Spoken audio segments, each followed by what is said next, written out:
সবাইকে জানাই নতুন একটা what I it in a day ভিডিওতে অনেক স্বাগত। আজকে আমি আমার সকালটা শুরু করেছিলাম গরম জলের দ্বারা।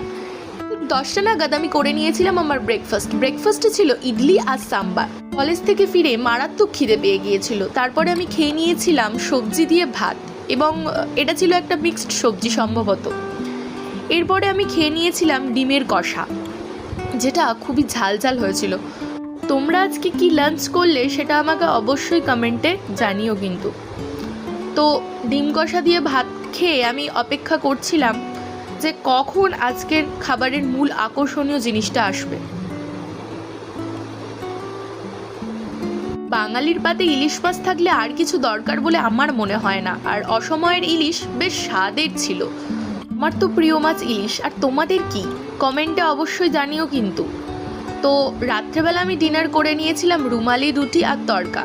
যেহেতু আমি আজ গিটার ক্লাসে গিয়েছিলাম, সেহেতু আমি এইচএফসি থেকে এনেছিলাম ফ্রায়েড চিকেন, যেখানে ছিল একটা উইংস আর একটা লেগ পিস। যেহেতু আমার মা লেগ পিসটা খেতে খুব একটা পছন্দ করেন না, তার জন্য আমি মায়ের জন্য এনেছিলাম চিকেন উইংস। তোমরা আবার ভেবো না যেন যে দুটোই আমি খেয়েছি, একটা আমার একটা মায়ের।